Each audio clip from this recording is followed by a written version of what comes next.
జనవరి 2004 నుండి సిపిఎస్ విధానాన్ని అమలు చేసింది.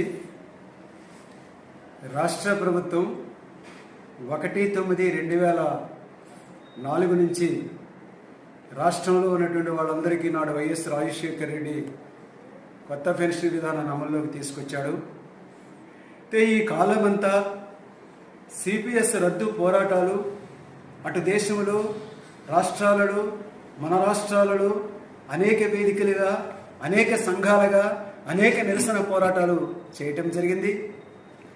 అలాగే శాసనమండలి వేదికగా పీడిఎఫ్ తరపునటువంటి బృందం కూడా ఈ సిపిఎస్ రద్దు కోసం అనేక రకాలమైన పద్ధతులు ప్రభుత్వాన్ని నిలదీయటం జరిగింది, ప్రత్యేక ప్రస్తావనలు చేయడం జరిగింది.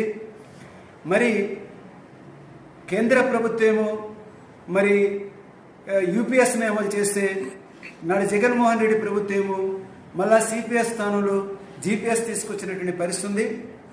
అందువల్ల టోటల్గా దేశవ్యాప్తంగా రాష్ట్రాలలో పాత పెన్షన్ని కోసం పోరాడేటువంటి వాళ్ళు ఆ పోరాటాలు ఒక రకమైతే, కేంద్ర ప్రభుత్వం 57 మెమో ద్వారా ఆ మెమో ఆ కొత్త పెన్షన్ అమలు చేసేటువంటి తేదీకి నాటికి రిక్రూట్మెంట్ ప్రాసెస్ జరిగినటువంటి వాళ్ళకి పాత పెన్షన్ వర్తింపు చేయడం జరిగింది. అట్లాగే రాష్ట్రంలో 2004 సెప్టెంబర్ నుంచి అమల్లోకి వచ్చింది కాబట్టి అప్పటికే ప్రాత పరీక్ష మార్కులు ప్రకటన అలాగే మెరిట్ లిస్టులు ప్రకటించారు. కాబట్టి మాకు పాత పెన్షన్ నిబంధనలే వర్తింప చేయాలని చెప్పి 2003 డిఎస్సికి సంబంధించినటువంటి ఉపాధ్యాయులు కావచ్చు, అలాగే ఆ కాలంలో 1/9/2004 ముందు నియామకమైనటువంటి వివిధ రిక్రూట్మెంట్ ద్వారా ఉద్యోగులు కావచ్చు, మాకు పాత పెన్షన్ నిబంధనలు 57 మెమో ద్వారా వర్తింపు చేయాలని చెప్పి వాళ్ళు కోరుతున్నారు. దీని మీదే రేపు 17వ తేదీన అన్ని ఉమ్మడి జిల్లా కలెక్టరేట్ల ముందు ధర్నా కూడా నడుస్తున్నటువంటి పరిస్థితి ఉంది. అయితే ఇక్కడ మొత్తం సిపిఎస్ రద్దు కావాలనేటువంటి పోరాటం జరుగుతుండగా 2003 ఇట్లాంటి ఈ డిఎస్సీలు అంటే 1/9/2004 ముందు వాళ్ళకి ప్రత్యేకంగా పరిష్కారం చేయటం అనేటువంటి పద్ధతులు కూడా మాట్లాడే వాళ్ళు ఉండొచ్చు.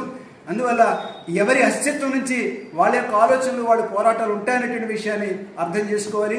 అందువల్ల దేశవ్యాప్తంగా కానీ రాష్ట్రంలో కానీ సిపిఎస్ రద్దు కావడం, యూపీఎస్ రద్దు కావడం, అట్లాగే జీపీఎస్ రద్దు కావడం దానికోసం చేసినటువంటి పోరాటం చేస్తూనే కేంద్ర ప్రభుత్వం ఇచ్చినటువంటి వెలుసుబాటును ఉపయోగించుకునేటువంటి దాని రాష్ట్రంలో అమలు చేసే దానికోసం చేసినటువంటి పోరాటానికి మనం మద్దతు ఇవ్వాల్సిన అవసరం ఉంది. ఈ పోరాటాన్ని జయప్రదం చేయాల్సిందిగా 2001/9/2004 ఉన్నటువంటి ఉద్యోగులు ఉపాధ్యాయులు కావచ్చు, లేకపోతే ప్రస్తుతం పాత పెన్షన్ తీసుకుని కావచ్చు, సిపిఎస్ వాళ్ళు